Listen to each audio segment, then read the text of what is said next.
Well, welcome back, my friends, to another rousing rendition of Choir Boys Cutlery Outdoors, a Puzon Wilderness Bowie 7-inch rendition, if you will. Listen, before we get into the video, there was a time in this country where 22 veterans a day took their own lives. Now, stats show that number's going down, but anything above zero is unacceptable. Vets, we love you. You have a place here. We're back to blue over here, no matter what anybody else thinks. How do you do that, Scab? Well, we don't break the damn law. And finally, you are an addict. Never quit quitting. So, today, we're doing the 7-inch Wilderness Bowie, Puzon Wilderness Bowie by Work Tough Gear, SK85, machine G10 handles, red liners, beautiful, beautiful knife, fit and finish, awesome. Here's the deal, guys. We did the 9-inch version about 8 or 9 days ago. So we're going to jump on the 7-inch version. I wanted to show you the versatility of the knife, the chopping of the knife. We do all the stuff we normally do, our demonstrations. This one is designed, again, by Dave Puzon. Dave is an awesome, awesome guy and an awesome knife designer. And the one thing that I can tell you about Dave from these knife designs, he understands what knife guys like. The handle, to me, is supremely comfortable. The blade shape, the clip point, the old Bowie style is incredibly functional to me. It's probably the style that I'm the most comfortable with. Now you see we pop in the trunk and we're just pulling stuff out and cutting it. There's that old sandblast hose. Cut it in twain, son. Beautifully done. Stab test right here. No problem. Quick penetration.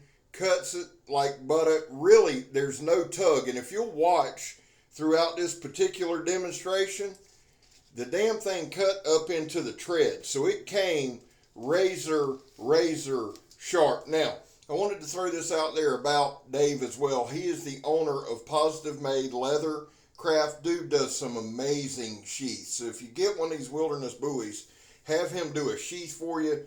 He's an Army vet, MMA fighter, just an overall great dude. The heat treat on this one's 56 to 58. It is just, it's got a saber grind with a convex cutting edge. The thing performed insanely well. And here's the deal. I'm not surprised at all. I'm really not. But it performed to me just as well as the 9-inch version. It chopped incredibly well. It handled incredibly well. Here we're doing the Donnie B All-day drop test, Donnie B All-day, throw it at the stump test. Now, we do this to test the edge, the tip, to make sure the handle scales are on there good. Yes, I'm filthy. It was a long day. It throws incredibly well. Very balanced. I threw it left-handed, and there we go. I just left it in there. Couple of questions I get asked a lot. Is it easy to sharpen? Well, it's SK85. The other thing is, does it have a 90-degree spine? Yes. And it works. You've seen it throwing some sparks there. Now, let me say this. You see the fullers right there? You see that traditional clip point? I'm going to tell y'all, this thing, just like its big brother, is a stabbing machine. A lot of guys don't like to go with that bigger 9-inch blade. I can tell y'all this. You can go with this 7-inch blade, and you're not missing a damn thing, man. This is a well-made, well-designed knife. Now, I screwed the John Peter stab test to hell and back, and you'll see several times where I missed. I left it in for a couple of reasons. One, to show you I screwed up. Two, to show y'all how deep it buried into that red oak stump, even when I missed my target.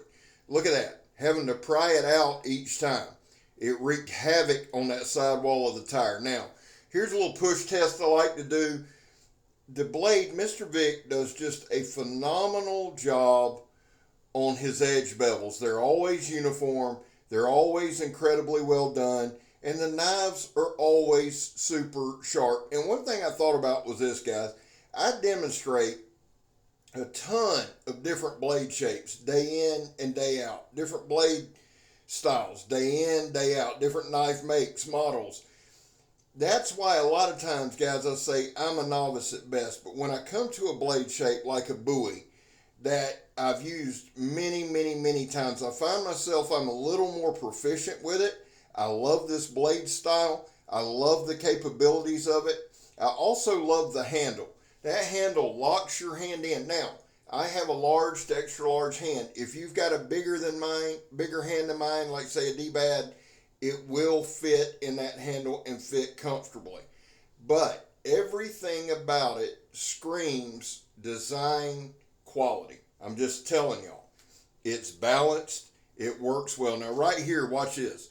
And here's one thing I wanted to tell y'all too, guys. Throughout this video, we cut this toe strap 3 or 4 times in different segments. We popped the trunk and cut it. We're cutting it here.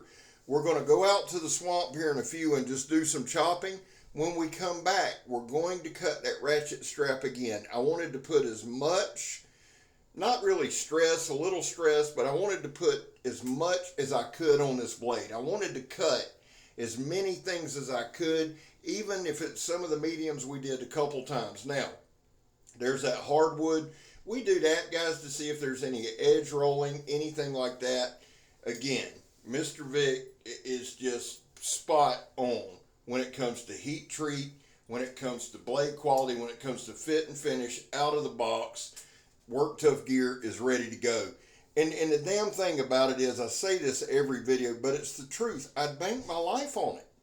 I really, truly would. The quality is there.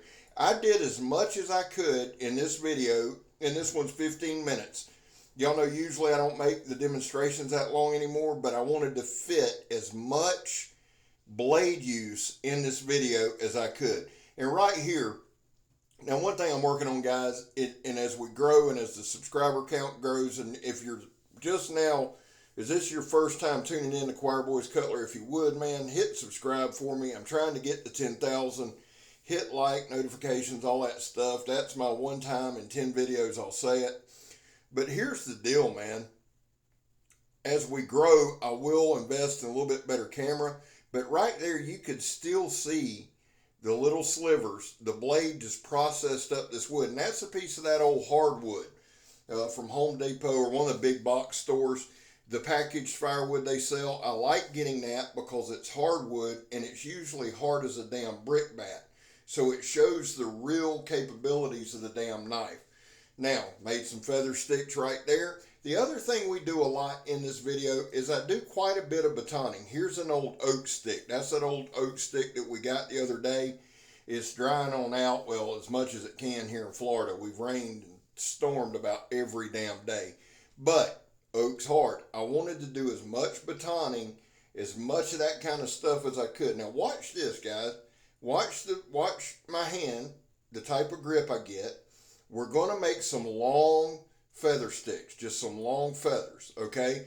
Then we're going to swap grips and finish this off. But look at that, the control of this knife. A lot of times I found, and because again, like I say all the time, I'm a novice at best, I'm still trying to learn my way around a blade. But right here, you could see, now I stopped right there so I could swap grips, I could use the choil, I could get up closer, and of course I could not show it. There we go, Scab, attaboy. Coming through. True CCO quality right there. But look at that. You can get a good view right there of those feather sticks and how well this knife works. Also, putting my thumb on that back spine. Yes, it's 90. Yes, I can strike ferro rod with it. But it's not uncomfortable. And y'all can see, and the reason I wanted to do this, and I showed you this entire test or demonstration, whatever the hell you want to call it, is because that's about a 1-inch diameter oak limb, okay? It's not some softwood, it's nothing like that, and this knife sailed through it. Look at that, made a flower bouquet, and then we're going to make some punji sticks for the neighborhood kids, you know, so if they want a sword fight or something like that. Old Mr. Scab's the guy they go to. Right here, some more of that old hardwood, and we just beating up this blade, man. That's the whole point of this channel. Does the knife work? Well, yeah, it works. It's working damn good. It's Work Tough gear. What, to me, and I'm being honest, every damn knife that I put my hands on from Work Tough gear simply cements and solidifies their reputation as a new up and coming, taking over the whole damn thing. Fit and finish is always on point. Sharp is always on point. The details are always on point. And right here, guys, I just try to beat on that edge. I'm going to try to give you a decent look at the edge here in a minute. But I think we're going to go, going to the swamp first. I tried to leave the sound on with some of these so you can hear the chops. We had some hellacious storms today. Found a couple of limbs and logs that were blown over, which in a swamp, somebody said, oh, Gabe, listen, in a swamp when it's soft, shit blows over all the time. I love where I live, and I'm thankful for that. Right here, I broke this up in two parts, and I believe, listen not only to the chop, but look at the bite. Look at the chips flying right there. And again, this isn't a 9-inch, this is a 7-inch blade, handling like a bigger blade, doing what it's supposed to do. Now, I wanted to say, since we're out there in the swamp, again, look at that bite. We're moving forward probably with this Friday. I'm going to go over to Kirk's house. We're moving forward with making our outdoor studio. The last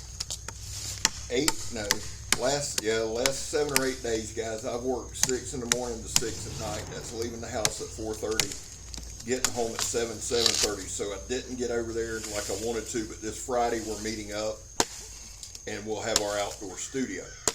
Right here, guys, I wanted just to show y'all, I wanted to process up as much wood out there as I could. Again, just hammering this edge. Now, I about killed myself right there. Y'all can see some of the briars I got trapped in. I don't know if I edited it out. I'm kind of hoping I did, because it hit me in the head about 4 times.